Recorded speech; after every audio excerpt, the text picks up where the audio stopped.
안녕하세요. 피트 선배 생물 담당 한양대 6학년 박가을입니다.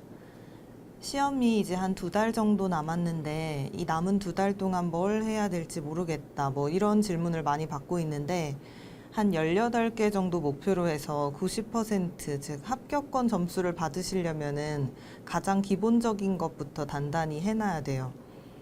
실지선다기 때문에 시험장에서 조금이라도 헷갈리고 망설이면은 맞추라고 내는 문제를 틀린다는 거예요.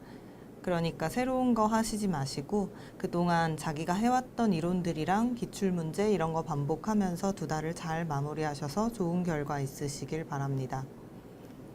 이번 6월 피tan기 피트 선배 공부합시다 영상에서는 아직 피트에 출제되지 않아서 올해쯤 한번 이제 출제되지 않을까 하는 그런 3가지 주제를 뽑아서 다룰 예정입니다. 개념을 한 번씩 정리하시는데 도움이 되시길 바랍니다. 그럼 바로 들어갈게요. 첫 번째는 영양 효율입니다. 그래서 이 영양 효율 많이들 공부하셨었죠. 이게 2007년 MD에서랑 2012년 MD 예비 문제에서는 한 번씩 나왔었어요. 근데 피트에서는 직접적으로 이 내용 자체는 아직 출제되지 않은 상황이고, 그래서 이 개념을 피트에서는 영양 효율이라고 부르는데 이게 책마다 조금씩 용어가 다를 때가 있어요. 그래서 라이프 생명책에서는 생태적 효율이라는 용어로 쓰고 있어요. 그리고 MD 기출에서도 생태적 효율이라고 출제가 됐었으니까 이 2가지 용어를 둘 다 알아두시길 바랍니다. 그러면 영양 효율이 뭐냐에 대해서 이제 간단히 짚고 넘어가면 영양 효율의 정의는 이거죠. 한 영양 단계에서 다음 영양 단계로 전달되는 그 에너지의 비율. 그래서 공식으로 쓰면 이전 영양 단계에서의 순 생산량 분의 현 영양 단계에서의 순 생산량, 이렇게 되는 거예요. 쉽게 말해서 식물이 순 생산을 하면은 그것 중에 얼마만큼이 토끼와 같은 그런 초식 동물의 몸을 구성하는 데 쓰이게 되냐, 그 비율을 말하는 거예요.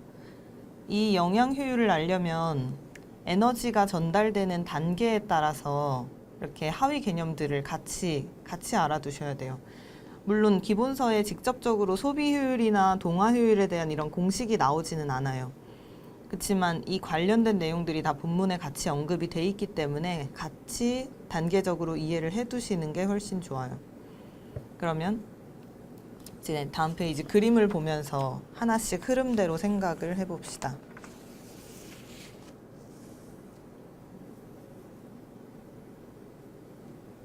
이 피라미드는 순생산량의 이상적인 피라미드예요. 즉 순생산량 피라미드예요. 이건 이제 캠벨 그림이고 이 내용을 찾아서 보시고 싶으시면은 10판에 2번째 권에 1285페이지 찾아서 보시면 돼요. 그래서 여기 그림을 보면은 지구로 떨어지는 태양빛이 100만 줄 정도 된대요. 그리고 여기에서의 설정은 1차 생산자는 빛 에너지의 1% 정도를 순 1차 생산에 사용하고 있대요. 그래서 요 100만 줄 중에서 1%, 즉 100분의 1이니까 1만 줄 정도를 순 1차 생산한 거죠. 근데 이제 여기서 식물들이 1만 줄만큼 광합성을 한 거라고 생각하면 안 되죠. 왜냐하면 1만 줄보다 조금 더 많이 했을 텐데 얘네도 호흡을 하고 살아가야 되니까 자기네들이 일부 쓰고 남은 걸로 자기 이파리도 만들고 키도 크고 자손도 만들고 그렇게 한 게 1만 줄이라는 거예요.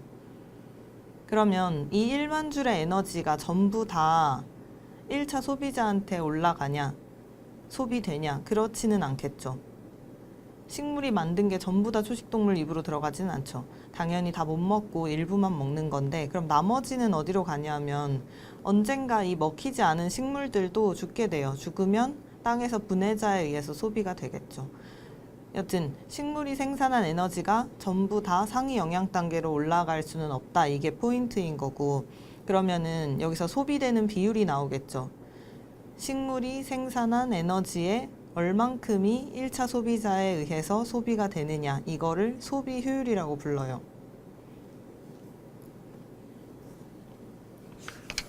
그러면 조금 더 구체적인 사례로 이 개념들을 대입을 해서 구해보면은 이건 이제 캠벨에 나오는 애벌레 예시예요. 그리고 실제 MD 기출에서도 요 애벌레 그림을 가지고 출제를 했었어요. 그래서 이걸로 예를 들 건데 애벌레가 1차 소비자를 대표한다고 해볼게요. 그러면 예를 들어서 생산자가, 즉 식물들이 태양 에너지를 이용해서 약 500줄 정도 총 광합성을 했다고 해보면 이 중에서 일부는 자기네들이 호흡하고 살아가는 데 쓰겠죠. 그러고 나서 350줄 정도를 순생산했다고 해볼게요. 그리고 아까 다 먹지는 못한다고 했으니까 350줄 중에서 이 애벌레가 200줄을 먹은 거라고 이 설정을 해볼게요. 그러면 소비 효율은 1차 생산자가 생산한 이 350줄 분에 이 1차 소비자가 소비한 거 200줄, 이게 소비 효율이 되겠죠. 그래서 아까 그 공식에다가 이제 차근차근 정리를 해보면 350줄 분에 200줄 하면은 이전 영양 단계의 순생산량 분에 애벌레가 섭취한 거 곱하기 100% 하면 약 57% 정도가 되겠죠. 이게 소비 효율이고, 그 다음에 그럼 동화 효율은 뭐냐면 초식 동물이 입으로 먹은 거를 전부 다 흡수할 수는 없어요. 얘가 지금 200을 먹기는 했지만 한 절반 정도는 변으로 나가요. 흡수할 수 없고 변으로 나가고, 나머지 100 정도가 흡수돼서 몸에 들어와서 뭐 호흡을 하는 데 쓰이거나 생장을 하는 데 쓰이게 돼요. 그래서 전체 들어온 양 중에 흡수된 양이 얼마냐, 이거를 동화 효율이라고 불러요. 생태에서 동화라는 말은 분변에서의 유실을 포함하지 않은 생장, 생식, 호흡에 사용된 총 에너지, 이게 동화예요. 그래서 이 말이 조금 어색할 수 있는데 이렇게 알고 계시면 되고, 그래서 동화 효율을 이제 공식에다가 이 수치들을 대입을 해보면은 섭취는 200줄을 섭취를 했죠. 그 다음에 이 중에서 변으로 나간 거 100 빼고 100줄만 몸 안으로 들어왔으니까 여기에 100%를 곱하면 50%가 동화 효율이 되겠죠.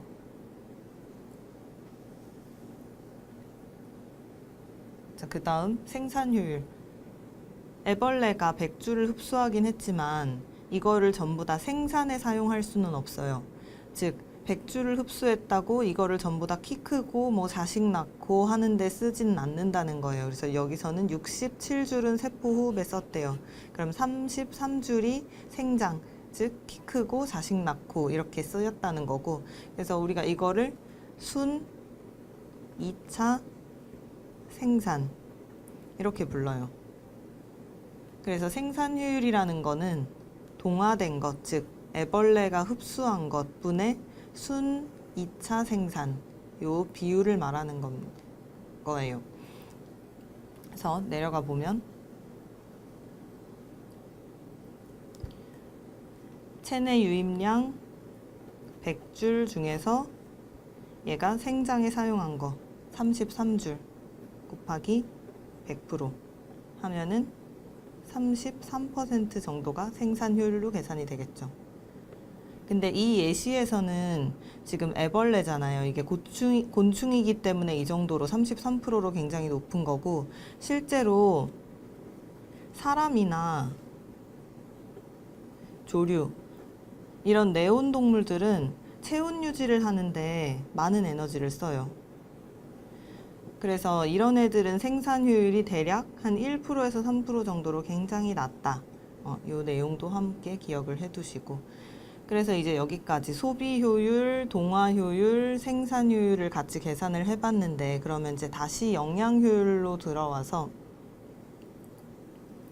영양 효율의 정의는, 공식은 이거였죠. 이전 영양 단계의 순생산량 분의 현 영양 단계의 순생산량이었죠. 그러면 이 애벌레 예시에다가 맞춰보면은 이전 영양 단계의 순 생산량은 처음에 350줄이었어요.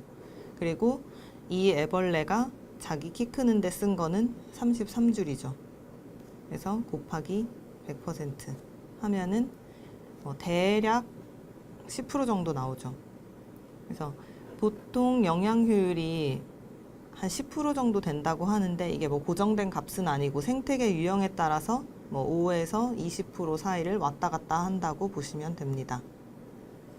그래서 여기까지가 영양 효율과 관련된 내용이었고, 앞서 말씀드렸듯이 MD 기출 12년도 거 47번 이거랑 07년도 거 14번 여기를 같이 찾아가서 보시면은 이 개념을 정리하시는데 도움이 되실 거라 생각합니다. 그래서 지금까지 피트 선배 생물 담당 박가을이었습니다. 감사합니다.